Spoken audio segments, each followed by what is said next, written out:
Hi friends, 69,000 शिक्षक भर्ती में एक बार फिर से आपका स्वागत है। और 22,000 सीटों को लेकर जजमेंट दे दिया गया है और सबसे बड़ी बात है उसको लेकर सुनवाई हुई। सुनवाई में जस्टिस यू ललित सर ने क्या कहा, इसके बारे में बात करेंगे। वीडियो को अंत तक आप जरूर देखें। अभिमान एकेडमी हमेशा ही 22,000 सीटों को लेकर और कम गुणांक वाले अभ्यर्थियों को लेकर और चयन सूची को लेकर हमेशा आवाज़ उठाता रहा है। सबसे पहले बात करते हैं कि जो शिवम पांडे वाली जो सुनवाई थी उसमें क्या कहा गया और जस्टिस यू ललित सर ने क्या कहा। विनीत सरन सर ने भी जस्टिस यू ललित सर का साथ दिया इस केस में। और कहीं ना कहीं ये बात कहने वाली तो नहीं है, लेकिन हम सीधे सीधे कह सकते हैं कि सरकार ने तो विरोध भी किया था कि ये केस को एक्सेप्ट ना किया जाए, केस एक्सेप्टेबल ना हो, लेकिन केस को एक्सेप्ट कर लिया गया। Upon hearing, the Council of the Court made of the following order listed after the disposal SLP 6841 upon 2020 and other connected matters which are heard in 24/7/2020। 24 जुलाई को जो ऑर्डर सुरक्षित कर लिया गया था, उसके ऑर्डर के तुरंत बाद upon hearing the council of the court made of, तो ये तुरंत सुना जाएगा उसके बाद। मतलब अब जो 22,000 सीटों को लेकर सुनवाई होनी है, आपके ऑर्डर आने के तुरंत बाद सभी केसों की सुनवाई के साथ 22,000 सीटों को भी कनेक्ट कर दिया गया है कि 22,000 सीटों का मुद्दा गहन है और इसकी आवश्यकता है। इसको महत्वपूर्ण मानते हुए इसकी क्योंकि सबसे इंपॉर्टेंट चीज़ थी, आप सभी को पता है भोला प्रसाद शुक्ला वाले केस में, तो भोला प्रसाद शुक्ला वाले केस में सभी को पता है कि जो 69,000 सीट हैं उसमें 22,000 सीटों को अर्थात 1,37,000 पदों को 6 महीने में भरना था।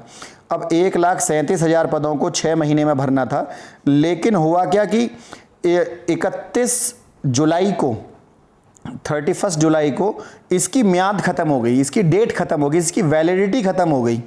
तो जब इसकी वैलिडिटी खत्म हुई तो खुद भोला शुक्ला ने केस उसके ऊपर दोबारा से फाइल किया और उन्हें जो डेट दे दी गई वो दे दी गई 5 अक्टूबर। तो अब भोला प्रसाद वाले केस में तो 5 अक्टूबर, लेकिन एक अन्य अभ्यर्थी हैं शिवम पांडे, उन्होंने इसको लेकर दोबारा सुनवाई के लिए आग्रह किया। और जब दोबारा सुनवाई के लिए इस केस को महत्वपूर्ण मानते हुए, क्योंकि जो पहले वाला केस था भोला प्रसाद शुक्ला वाला, उसमें 22,000 सीटें जुड़नी थी, लेकिन 22,000 सीटें जो जुड़नी थी केवल उनको जज महोदय को ये याद दिलाना था कि महोदय आपने ही ये निर्णय दिया है। लेकिन हुआ ये कि उस मैटर के बारे में जस्टिस यू ललित सर को पहले से ही पता था कि इसलिए उन्होंने मामले की गंभीरता को देखते हुए उन्हें पता है कि जो फर्स्ट काउंसलिंग है वो अक्टूबर तक ही निपटेगी, तो इसलिए उन्होंने 5 अक्टूबर की डेट दे दी। तो इससे बड़ा लाभ उन अभ्यर्थियों को हुआ। तो कुल मिलाकर अब तक 22,000 सीट वाले केस में 3 केस पड़ चुके हैं और तीनों ही केस एक्सेप्ट हुए हैं और तीनों ही केस का जो आधार है वो भोला प्रसाद शुक्ला वाला केस है। तो कहीं ना कहीं आप समझ सकते हैं कि जो शुक्ला जी हैं उन्होंने इसको सभी केसों को आधार दिया और जस्टिस यू ललित सर ने ही 1,37,000 पदों को जोड़ने के लिए कहा था।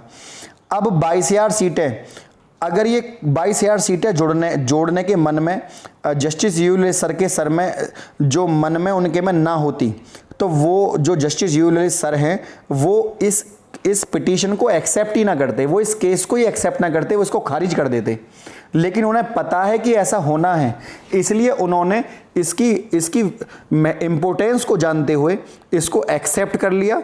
और उन्होंने स्वयं कहा है कि जज साहब ने कहा कि ये सुनवाई जो है ये महत्वपूर्ण है, इसका होना बहुत ज़रूरी है। तो उनके, क्योंकि अभी जब केस की आपको याद होगा, जब ऑर्डर की सुनवाई पिछली बार हुई थी, भोला प्रसाद शुक्ला वाले केस की सुनवाई हुई थी, तो उनके पहले शब्द ये थे कि जो 1,37,000 पद हैं और जो आनंद कुमार बनाम उत्तर प्रदेश सरकार केस है और भोला प्रसाद शुक्ला वाला जो केस है, ये दोनों ही केस महत्वपूर्ण हैं। उनको आधार मानते हुए आप बात करें, मतलब 69,000 शिक्षक भर्ती में कोई भी सुनवाई होती है तो उसका आधार आनंद कुमार केस और भोला प्रसाद शुक्ला वाले केस को माना जाता है। उसी परिप्रेक्ष्य में जब 1,37,000 पदों को भरना था तो 68,500 की बची हुई सीटें स्वतः ही जुड़ जाती हैं ऑटोमेटिकली, लेकिन उसके ऊपर सरकार कहीं ना कहीं कोताही बरत रही है और सरकार उनको जोड़ना नहीं चाहती। सरकार चाहती है उन पर नई वैकेंसी निकाले, जबकि सरकार के पास 1,86,000 पद एक्स्ट्रा हैं। इसके अलावा भी सरकार ने खुद अपने मॉडिफिकेशन जो सबमिशन दाखिल किया था, सरकार ने कहा था कि हमारे पास 51,000 पद हैं, 51,112। उनके अलावा सरकार 22,000 पद और जोड़ना चाहती है उनमें, और लगभग 75-76,000 पदों पर भर्ती करना चाहती है, जिससे सरकार को रेवेन्यू प्राप्त हो, धन प्राप्त हो। लेकिन सबसे इंपॉर्टेंट बात यह है कि जब 68,500 वाली भर्ती में आपको अभ्यर्थी पूरे नहीं मिले तो आपने अभ्यर्थियों की कट ऑफ को वहीं पर रोका और आपने अभ्यर्थियों को छोड़ दिया। लेकिन इस बार जब आपके पास काफ़ी अभ्यर्थी हैं तो आप इनको खाली कैसे छोड़ सकते हैं? मतलब समय आने पर अभ्यर्थियों को छोड़ दिया जाता है, उनको सेकंड लिस्ट में नहीं लिया जाता। हालांकि उन सभी ने पैसे जमा करे थे, फॉर्म भरा है, तो उनसे दोबारा धन की उगाही क्यों, दोबारा भर्ती निकालने की प्रक्रिया क्यों, जब आपके पास 60-65 पर काफ़ी छात्र हैं? हालांकि इस पर बहस होनी बाकी है, वकील अपने आप जिरह करेंगे इस चीज़ के ऊपर। लेकिन आप ये भी तय मानिए कि 22,000 सीटों को लेकर जो 69,000 शिक्षक भर्ती है, बड़ी स्पष्ट है कि सीट जुड़नी अब लगभग तय मानी जा रही हैं। और ये एक बड़ी ही पॉजिटिव चीज़ है, क्योंकि जस्टिस यूलिस सर ने अभी जब सुनवाई को जब टैग किया था तो ये उनके शब्द हैं कि ये केस बड़ा महत्वपूर्ण है। तो महत्वपूर्ण का मतलब यह है कि वो स्वयं जानते हैं कि ये सीटें यहाँ पर जुड़नी हैं। तो सरकार इस पर कहीं ना कहीं वो ये भी समझते हैं कि सरकार इसका विरोध क्यों कर रही है, क्योंकि अभ्यर्थियों के बहुत सारे केस जस्टिस यूलिस सर ने लड़े हैं। और जो भी मामला जाता है किसी भी भर्ती बोर्ड का, तो जस्टिस यूलिस सर वहाँ पर होते हैं। चाहे आप MCD वाला केस समझिए, चाहे आप राजस्थान वाला केस समझिए, कोई भी त्रिपुरा वाला केस आया था अभी, उन सभी में जस्टिस यूलिस सर थे। तो वो अभ्यर्थियों की जो मनोदशाएं अच्छे समझते हैं, वो हमेशा अभ्यर्थियों के पक्ष में तब बोलते हैं जब वो वेल क्वालिफाइड हों। तो वो ऐसा नहीं होगा कि यहाँ पर जो बढ़िया छात्र हैं उनको यहाँ पर अपने जो बयान उनके पुराने हैं, जो उनका अपना आदेश है, उसकी वो स्वयं उसको नहीं काट सकते। और यदि सरकार काटेगी तो वो कहीं ना कहीं कोर्ट की अवहेलना कहलाई जाएगी। तो बड़ी आप निश्चिंत रहिए और धैर्य बनाकर रखिए। धैर्य इसलिए बनाइए क्योंकि जो पहली काउंसलिंग है उसका होना भी बहुत ज़रूरी है। फर्स्ट काउंसलिंग होगी, चयन सूची बच जाएगी, और चयन सूची जब बचेगी तो उसके अलावा हालांकि सरकार ने आज MRC पर काउंटर दाखिल कर दिया है। कोर्ट से ऑर्डर आने के बाद भी स्टे लगा रहेगा, तब तक MRC आयोग में कोर्ट का फाइनल नहीं हो जाता। आज MRC आयोग में ही कहा गया है, मैं उसके ऊपर अन्य वीडियो में बताऊंगा। लेकिन फिलहाल 22,000 सीटों पर बड़ी इंपॉर्टेंट चीज़ ये है कि जस्टिस यूलिस सर ने इसको इम्पोर्टेंट मानते हुए, जो इससे बड़ा फ़ायदा है सेकंड काउंसलिंग के छात्रों को, सीधा सीधा फ़ायदा यहाँ पर ये होता है कि जो मेरिट थी, मान लीजिए जनरल की मेरिट लगी थी 67.11 पर, तो ये वहीं से नीचे गिरेगी। ये नहीं है कि दोबारा काउंसलिंग होगी सारे छात्रों की, तो जो मेरिट गिर चुकी है उसी से नीचे गिरेगी 22,000 पदों को जुड़ने के बाद।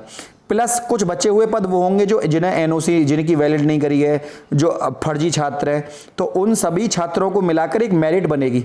तो उसमें 22,000 में आप 10,000 और जोड़ लें, लगभग 32,000 पदों पर ये मेरिट नीचे गिरेगी। अब ये कहाँ तक गिरेगी? लगभग 3% तो आप मान ही लीजिए। तो 67 में से आप 3 घटा दीजिए, 64.1 तक ये मेरिट चली जाएगी, जो कि हर एक कैटेगरी में आप OBC में आप घटा लीजिए 66.7 पे, 66.7 से आप घटा लीजिए नीचे को, तो ये आपका 63.77 हो जाएगा। तो मतलब काफ़ी पद, ये 0.77 में जो आपको आंकड़े बता रहा हूँ बिल्कुल वैलिड है, क्योंकि आज ही आंकड़े दिए हैं सरकार ने MRC आयोग को। तो जो OBC की लिस्ट लगी थी वो 66.77 पे लगी है, इसमें 3% आप गिरा दीजिए 63.77। SC ST की और PH की लिस्ट तो 56 पर लगी है, आपको पता भी होगा 56 पर। तो आप बिल्कुल निश्चिंत रहें, ये सीटें यहाँ पर जुड़ना आप तय हैं। तो फ्रेंड, यदि वीडियो आपको अच्छी लगी तो वीडियो को लाइक शेयर, चैनल को सब्सक्राइब करना ना भूलें। आज के लिए इतना ही। जय हिंद, जय भारत।